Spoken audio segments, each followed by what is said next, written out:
ಯಾಕೆ ಹಿಂಗೆ ಮಾಡಿದೆ? ಏನಾಗಿದೆ ನಿಂಗೆ? ನಿನಗೇನು ಹುಚ್ಚಿಡ್ದಿದ್ಯಾ? ಯಾಕೆ ಆ ರಿಂಗ್ನ ಬಿಸಾಕ್ದೆ? ಹೇಳ್ತೀನಿ, ನಿಂಗೊಂದು ಸರ್ಪ್ರೈಸ್ ಇದೆ ಅನ್ನಲ್ಲ.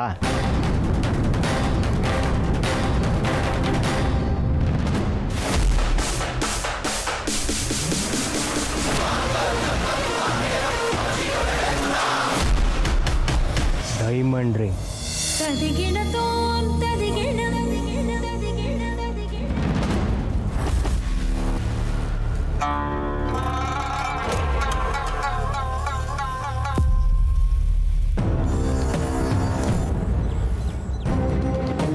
ಆದ್ರೂ ಈ ರಿಂಗ್ನ ಹಾಕ್ತಿದ್ಯಂತ ಆ ರಿಂಗ್ನ ಯಾಕೆ ಬಿಸಾಕ್ತೆ?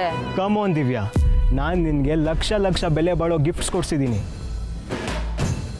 ಈಗ ಹಾಕಿರೋ ರಿಂಗ್ ಕೂಡ 1.5 ಲಕ್ಷ. ಅಂಥದ್ರಲ್ಲಿ ನೀನು ಯಾವುದೋ ಕಿತ್ತೋಗಿರೋ ರೋಲ್ಡ್ ಗೋಲ್ಡ್ ರಿಂಗ್ಗೆ ಅಪ್ಸೆಟ್ ಆಗ್ತಾ ಇದೆಯಲ್ಲ.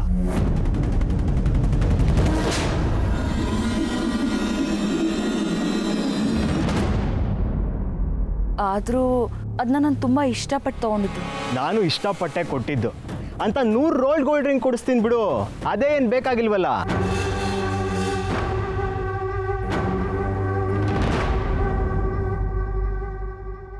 ಎಷ್ಟು ಆಟ ಆಡ್ತೀಯ ಚಿನ್ನ.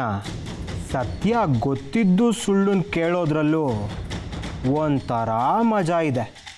ಇಷ್ಟಾದರೂ ನೀನು ಬಾಯಿ ಬಿಡ್ತಾ ಇಲ್ಲ ಅಲ್ವಾ? ಇನ್ಮೇಲೆ ನಿನ್ನನ್ನು ಹೆಂಗೆ ಆಟ ಆಡಿಸ್ತೀನಿ ನೋಡ್ತಾ ಇರು.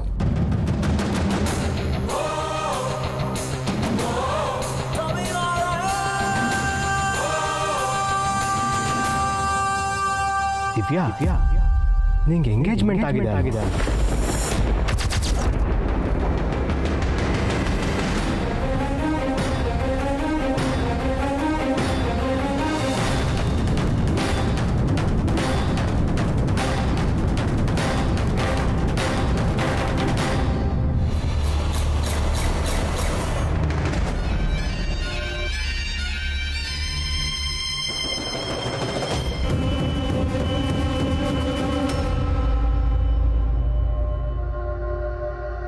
ಅದರ ರಕ್ಷಣೆ ಕೇಳ್ಕೊಂಡು ಯಾರ ಹತ್ರ ಬಂದಿದ್ದಾರೋ ಅವಳೇ ರಾಕ್ಷಸಿ ಅಂತ ಗೊತ್ತಾದ್ರೆ ಜೈಕಾರ ಆಗ್ತಿರೋ ಇದೇ ಕೈಗಳಲ್ಲಿ ಕಲ್ಗಳಿರ ಹೆಸರು ನೆನಪಿರಲಿ, ಸತ್ಯ.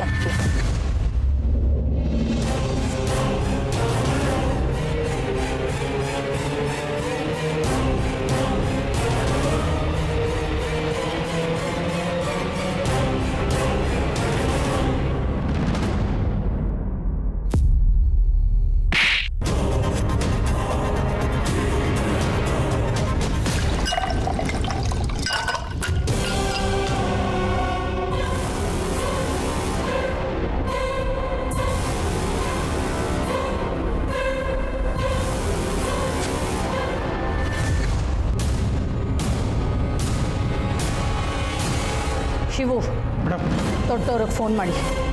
ಸರಿ ಮೇಡಮ್.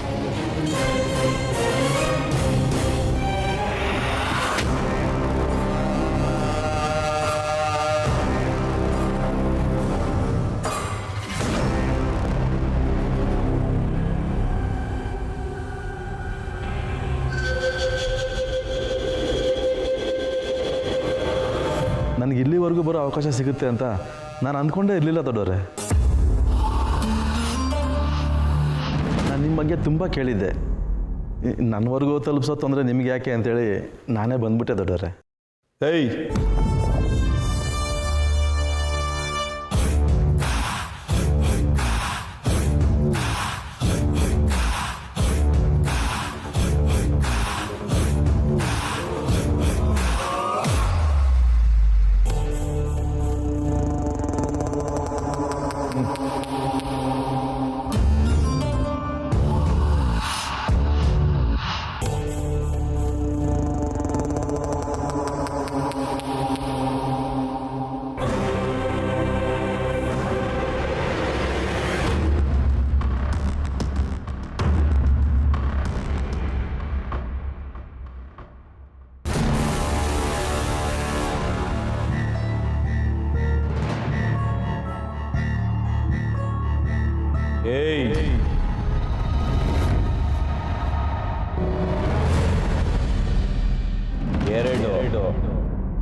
ಬಿಸ್ಕೆಟ್ ತಿಂದಮೇಲೂ ಮನೆ ಸುತ್ತ ಓಡಾಡ್ಕೊಂಡಿರೋದು ನಾಯಿಗಳು ಮಾತ್ರ. ನಿನ್ನ ಮನುಷ್ಯ ಅನ್ಕೊಂಡಿದ್ದೀನಿ. ಸೇರ್ಬೇಕಾಗಿದ್ದೆಲ್ಲ ಸೇರಾಯ್ತಲ್ಲ, ಡೋರಲ್ಲಿದೆ. ಇಂಥ ನೆಪಗಳನ್ನೆಲ್ಲ ಇಟ್ಕೊಂಡು ಮತ್ತೆ ಮತ್ತೆ ಇಲ್ಲಿ ಬರೋ ಅಂಥ ಧೈರ್ಯ ಮಾಡಿದ್ರೆ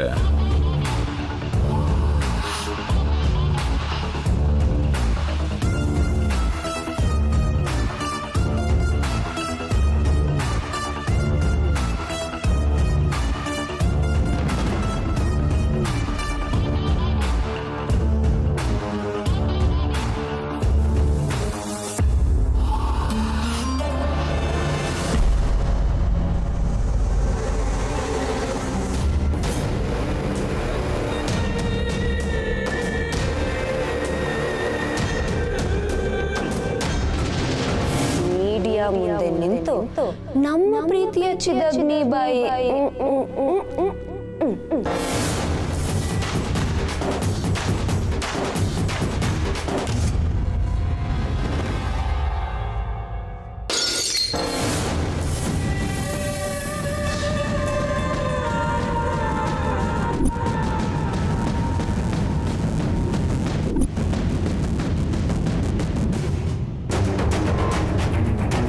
ಹೇಳು ದಿವ್ಯಾ, ಏನಾದರೂ ಮಾತಾಡು. ಏನು ಹೇಳ್ತಿದ್ಯಾ? ಎಂಗೇಜ್ಮೆಂಟ್ ಆಗಿದ್ದಿದ್ರೆ ನೀನು ಕರೆದಾಗ್ಲೆಲ್ಲ ನಾನು ಹೆಂಗೆ ಹೊರಗಡೆ ಬರೋಕ್ಕಾಗ್ತಿತ್ತು? ಈ ರೀತಿ ಹುಚ್ಚಾಗಿ ಮಾತಾಡೋದಿದ್ರೆ ನನ್ನನ್ನು ಕರೀಲೇಬೇಡ. ನಿನ್ನ ಗಿಫ್ಟು ಬೇಡ, ಈ ರಿಂಗು ಬೇಡ. ನಾನು ಹೊರಡ್ತೀನಿ. ದಿವ್ಯಾ, ಕೋಪ ಮಾಡ್ಕೋಬೇಡ. ನಾನು ಯಾಕೆ ಕೇಳಿದೆ ಅಂತಲೇ ನೀನು ಅರ್ಥ ಮಾಡ್ಕೋತಿಲ್ಲ. ಕೈ ಕೊಡು.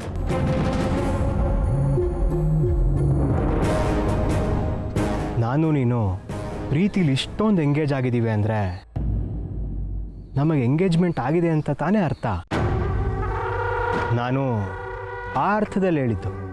ನೀನು ಏನೇ ವಿಷಯ ಹೇಳದಿದ್ರು ಅದು ನಾನು ನೇರವಾಗೇ ಹೇಳು. ನನಗೆ ಈ ರೀತಿ ತಮಾಷೆ ಇಷ್ಟ ಆಗಲ್ಲ. ನಾನು ಎಂಗೇಜ್ಮೆಂಟ್ ಬಗ್ಗೆ ಮಾತಾಡಿದ್ರೆ ಅದು ತಮಾಷೆನಾ ದಿವ್ಯಾ? ಬಾಲ, ನಿನ್ನ ಹತ್ರ ನಾನ್ಸೆನ್ಸ್ ಮಾತಾಡ್ಕೊಂಡು ಕೂತ್ಕೊಳ್ಳೋಕ್ಕೆ ನಂಗೆ ಟೈಮ್ ಇಲ್ಲ. ನೀನು ಕರ್ದೆ ಅಂತ ನಾನು ಮನೇಲಿ ಏನೇನೋ ಸರ್ಕಸ್ ಮಾಡ್ಕೊಂಡು ಇಲ್ಲಿಗೆ ಬಂದಿದ್ದೀನಿ. ಅಮ್ಮ ನನಗೆ ಕಾಲ್ ಮಾಡ್ತಿದ್ದಾರೆ, ಅರ್ಥ ಮಾಡ್ಕೋ. ನೀನು ಸ್ವಲ್ಪ ಹೊತ್ತಿರು, ತುಂಬ ಮಾತಾಡಬೇಕು ಅನ್ನಿಸ್ತಿದೆ. ಆದರೆ ನನಗೆ ಇವಾಗ ಅನಿಸ್ತಾ ಇಲ್ಲ. ನೀನು ಏನೇನೋ ಮಾತಾಡಿ ನನ್ನ ಮೂಡೇ ಹಾಳು ಮಾಡ್ತೀಯ.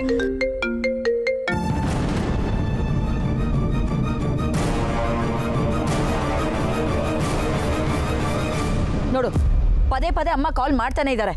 ನಿನಗೆ ಅರ್ಥನೇ ಆಗ್ತಿಲ್ಲ. ಅಮ್ಮನ ಆಗಲೇ ಕಂಪ್ನಿ ಆ್ಯಡ್ ಕಾಲ್ ಅಂದೆ. ಹಾಂ ಹೌದು, ಆಗಲೇ ಕಂಪ್ನಿಯಿಂದ ಕಾಲ್ ಬಂದಿತ್ತು. ಆದರೆ ಇವಾಗ ಅಮ್ಮ ಕಾಲ್ ಮಾಡ್ತಿದ್ದಾರೆ. ನಿನ್ನ ಈ ಡೌಟ್ಸ್ಗೆ ನಾನು ಆನ್ಸರ್ ಮಾಡೋಕ್ಕಾಗಲ್ಲ. ನಾನು ಹೊರಡ್ತೀನಿ. ದಿವ್ಯಾ, ಮಾಡ್ಕೊ. ದಿವ್ಯಾ, ದಿವ್ಯಾ ನಿಂತ್ಕೋ.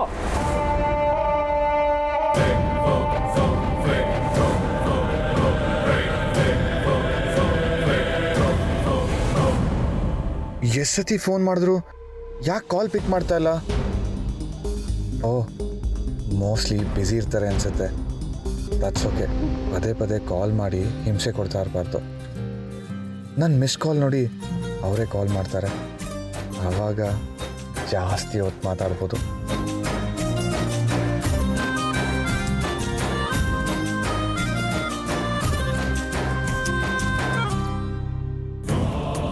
ಅಮ್ಮ ಕಾಲ್ ಮಾಡಿದ್ರಾ? ನಾನೀಗ ಕೊಟ್ಟಿರೋ ಶಾಕು ತುಂಬ ಚಿಕ್ಕದು. ಇದರ ಎಫೆಕ್ಟ್ ಎಷ್ಟು ದೊಡ್ಡದಾಗಿರುತ್ತೆ ಅಂತ ಮುಂದೆ ಗೊತ್ತಾಗುತ್ತೆ.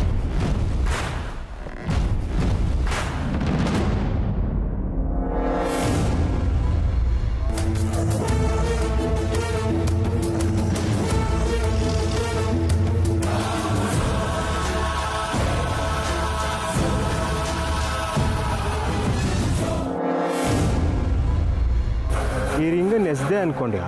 ಈ ರಿಂಗ್ ಒಂದೇ ಸಾಕು ನಾನು ನಿನ್ನ ಲೈಫ್ಗೆ ರಿಂಗ್ ಮಾಸ್ಟರ್ ಆಗೋದಕ್ಕೆ. ಇನ್ಮೇಲೆ ನನ್ನ ಆಟ ಹೇಗಿರುತ್ತೆ ಅಂತ ನೋಡ್ತಾ ಇರು.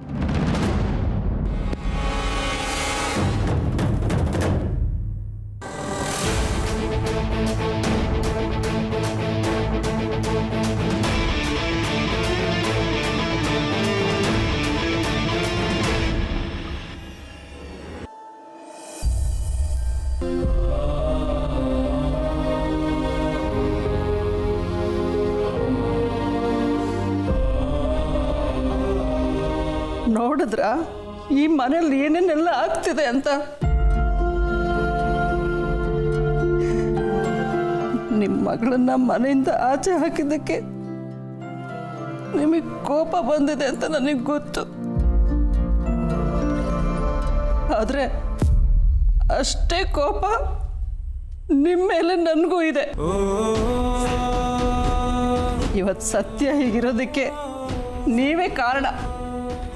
ಅವಳು ಎಲ್ಲ ಹೆಣ್ಮಕ್ಳಾಗಿದ್ದಿದ್ರೆ ಇಂಥದ್ದೆಲ್ಲ ಆಗ್ತಿತ್ತ? ಅವಳ ಮನಸ್ಸಲ್ಲೂ ಒಬ್ಬ ಹುಡುಗ ಇದ್ದಾನೆ, ಅವಳಿಗೂ ಒಂದು ಸಂಬಂಧ ಕೂಡಿ ಬರ್ತಾ ಇದೆ ಅಂತ ಏನೆಲ್ಲ ಕನಸು ಕಟ್ಕೊಂಡಿದ್ದೆ. ಆದರೆ ಅವಳು ತನ್ನ ಜೀವನನೂ ಮರೆತು ತನ್ನ ಜೀವಕ್ಕೆ ಗಂಡಾಂತರ ತಂದಿಟ್ಕೊಂಡಿದ್ದಾಳೆ. ಅವಳನ್ನ ಯಾವಾಗಲೂ ಬೈತಿರೋದಕ್ಕೆ ನನಗೇನು ಇಷ್ಟನಾ? ಹಾಗಂತ ಅವಳಿಗೇನಾದರೂ ಸ್ವಲ್ಪ ಪ್ರೀತಿ ತೋರಿಸಿದ್ರು ಈ ಥರ ಏನಾದರೂ ಅವಾಂತರ ಮಾಡ್ಕೊಂಡು ಬಂದುಬಿಡ್ತಾಳೆ. ಭಯನೇ ಇಲ್ದ ಹಾಗೆ ಬೆಳೆಸಿದಿರ ನಿಮ್ಮ ಮಗಳನ್ನ. ನನಗೂ ಸಾಕಾಗಿದೆ. ಅವಳನ್ನ ಮನೆಯಿಂದ ಆಚೆ ಹಾಕಿ ತಪ್ಪು ಮಾಡಿದ್ದೀನಿ ಅಂತ ನಿಮಗಷ್ಟೇ ಅಲ್ಲ, ನನಗೂ ಅನ್ನಿಸ್ತಾ ಇದೆ.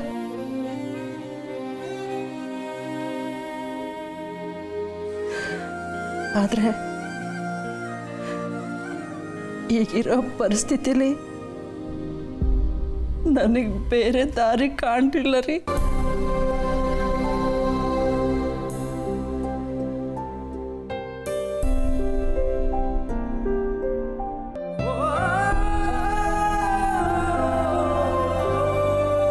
ಸತ್ಯ ಹೀಗಿರೋದೇ ಸರಿ ಅಂತ ನಿಮಗೆ ಅನ್ಸೋದಾದ್ರೆ ದಿವ್ಯನ್ ಮದುವೆಗೋಸ್ಕರ ನಾನು ಸರಿಯಾದ ನಿರ್ಧಾರನೇ ಮಾಡಿದ್ದೀನಿ ಅಂತ ನನಗೆ ಅನ್ನಿಸ್ತಾ ಇದೆ.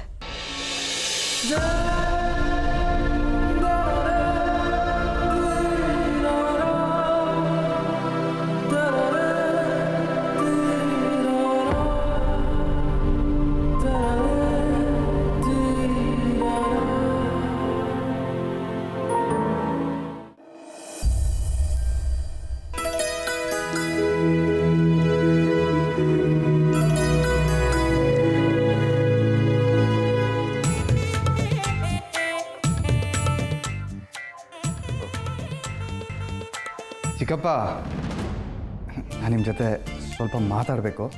ಏನು ಆಶ್ಚರ್ಯ ಸಾಹೇಬರು, ನನ್ನನ್ನು ಮಾತಾಡ್ಸೋದಕ್ಕೆ ನನ್ನ ಹುಡುಕೊಟ್ಟೆ ಬಂದ್ಬಿಟ್ಟಿದ್ದೀರಿ? ಯಾಕೆ ಚಿಕ್ಕಪ್ಪ, ನಿಮ್ಮ ಜೊತೆ ನಾನು ಮಾತಾಡಬಾರ್ದಾ? ಹಾಗೇನಿಲ್ಲ, ಇತ್ತೀಚೆಗೆ ತಾವು ಮನೇಲಿ ಕಾಣಿಸ್ಕೊಳ್ಳೋದು ಬಹಳ ಅಪರೂಪ ಅಲ್ವಾ? ಮನೇಲಂತೂ ನಿನ್ನ ಸದ್ದೇ ಇರಲ್ಲ, ಆದರೂ ಸುದ್ದಿಲಿರ್ತೀಯ.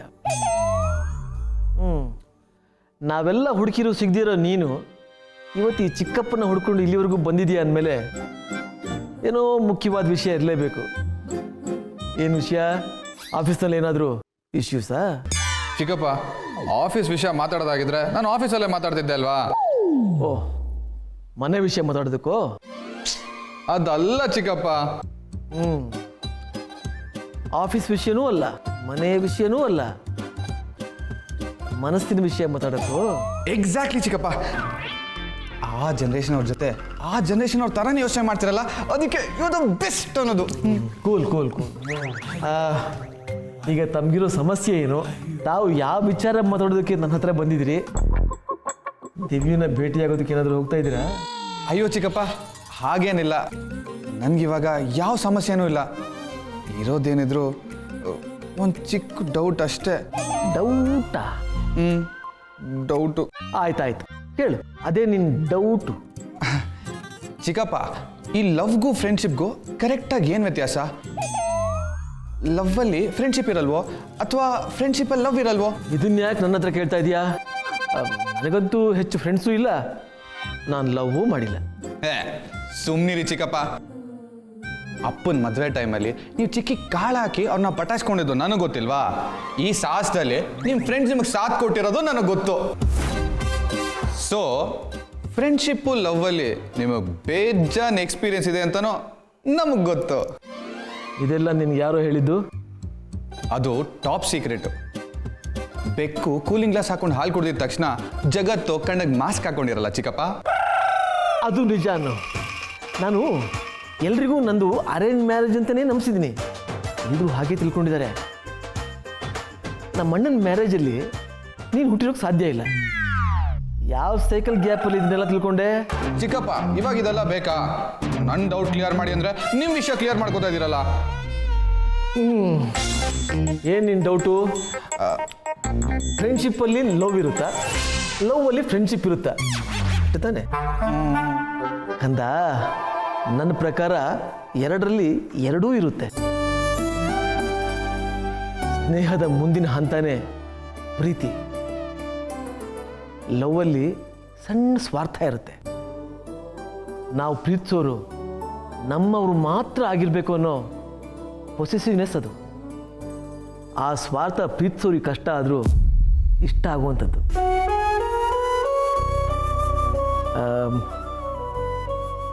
ಫ್ರೆಂಡ್ಶಿಪ್ನಲ್ಲಿ ಇರಲ್ಲ ಅಂತಲ್ಲ, ಅಲ್ಲೂ ಇರುತ್ತೆ.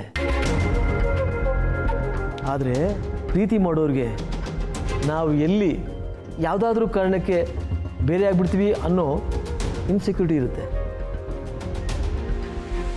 ಬಟ್ ನಿಜವಾದ ಸ್ನೇಹ ಇರೋ ಕಡೆ ಬೇರೆ ಆಗ್ತೀವಿ ಅನ್ನೋ ಮಾತೇ ಬರಲ್ಲ. ಸೊ ಫೈನಲಿ ಪ್ರೀತಿನಲ್ಲಿ ಸ್ನೇಹ ಇಲ್ಲೇ ಇರ್ಬೋದು, ಆದರೆ ಸ್ನೇಹದಲ್ಲಿ ಪ್ರೀತಿ ಇದ್ದೇ ಇರುತ್ತೆ. ಕಾರ್ತಿಕ್, ಸ್ನೇಹಕ್ಕೋಸ್ಕರ ಪ್ರಾಣ ಕೊಡೋದು ಕಷ್ಟ ಅಲ್ಲ, ಆದರೆ ಪ್ರಾಣ ಕೊಡುವಂಥ ಸ್ನೇಹಿತ ಸಿಗೋದು ತುಂಬ ಕಷ್ಟ.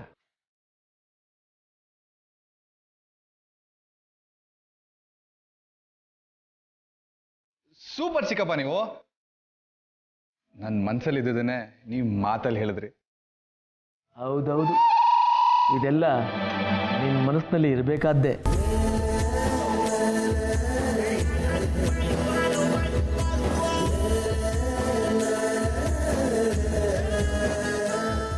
ಅಲ್ಲ ಸತ್ಯ, ಆ ಚಿತ್ತಗ್ನಿ ಬಾಯಿ ಮನೆಗೆ ನೀನೊಬ್ಳೆ ಹೋಗಿದ್ದ, ನಮ್ಗೆ ಗೊತ್ತೇ ಆಗ್ಲಿಲ್ಲ. ಹೇಳಿದ್ರೆ ನಾವು ಟೂರ್ಸಕೊಂಬರ್ತಿದ್ವಾ? ಹೌದು, ಅಲ್ಲೇನಾಯ್ತು? ಮಾತಾಡ್ ಸತ್ಯ. ಮಾತಾಡೋದಕ್ಕೆ ಬಿಟ್ರೆ ತಾನೆ. Take your own time. ನಾನು ಅಲ್ಲಿಗೆ ಹೋದಾಗ ನಾನಿರೋ ಕಡೆ ಅನ್ಯಾಯ ಮೋಸ ಇರಬಾರ್ದು ಅಂತ ನಮ್ಮಪ್ಪ ನನಗಿಟ್ಟಿರೋ ಹೆಸರು ಸತ್ಯ. ಓಹೋ, ಇದ ವಿಷಯ. ಅದಕ್ಕೆ ಮತ್ತೆ ನಮ್ ಏರಿಯಾ ಜನರು ಬಾಯಲ್ಲೆಲ್ಲ ನಮ್ ಸತ್ಯಂದೇ ಗುಣಗಾನ. ಸತ್ಯನಂತರು ಏರಿಯಾಗೊಬ್ರು ಇರ್ಬೇಕು ಅಂತಿದ್ರು. ಹಂಗಿದ್ರೆ ನಮ್ ದೇಶದಲ್ಲಿ ಅನ್ಯಾಯನೇ ನಡೆಯಲ್ಲ ಅಂತ ಆಡ್ ಹೋಗ್ಲಿತ್ತಿದ್ರಮ್ಮ. ಸಾಕು ಸಾಕು, ಇಲ್ಲಿ ಹೋದ್ರೆ ಹುಲಿ ಹೋಯ್ತು ಅಂತ ಹೇಳೋರು ನೀವು. ಅವ್ರೇನೋ ಒಂದೆರಡು ಮಾತು ಹೇಳಿರ್ತಾರೆ, ಅದಕ್ಕೆ ಬಣ್ಣ ಹಚ್ಚಿ 4 ಮಾತು ಹೇಳ್ತೀರಾ. ಹಾಗೆಲ್ಲ ಏನಿಲ್ಲ ಸತ್ಯ, ಬರೀ 2 ಮಾತಲ್ಲಿ ನಿನ್ನ ಹೋಗ್ಲಕ್ಕಾಗತ್ತಾ?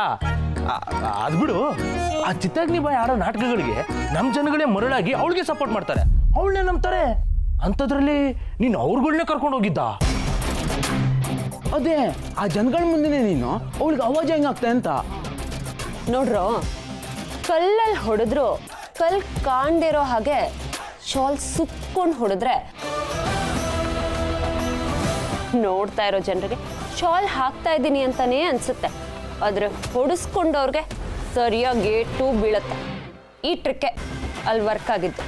ಸೂಪರ್ ಸತ್ಯ. ಹೊಡೆದಾಟಕ್ಕೆ ಬರೀ ಧೈರ್ಯ ಇದ್ರೆ ಸಾಲದು, ಧೈರ್ಯದ ಜೊತೆನೆ ಬುದ್ಧಿನೂ ಇರಬೇಕು. ಆ ದೇವ್ರು ನಮ್ ಸತ್ಯಂಗೆ ಧೈರ್ಯ ಮತ್ತೆ ಬುದ್ಧಿ ಎರಡು ಮಿಕ್ಸ್ ಮಾಡಿ ಕುಡಿಸಿದ್ದಾನೆ. ಸಾಕು ಸಾಕು, ಈ ಎಲ್ಲ ಹೋಗ್ಲಿಕ್ಕೆ ಅಮೂಲ್ ಬೇಬಿಗೆ ಸೇರ್ಬೇಕು. ಏನು ಅಮೂಲ್ ಬೇಬಿಗ? ಒಂದರ್ಥದಲ್ಲಿ ಅವನಿಂದಾನೆ ಇದೆಲ್ಲ ಆಗಿದ್ದು.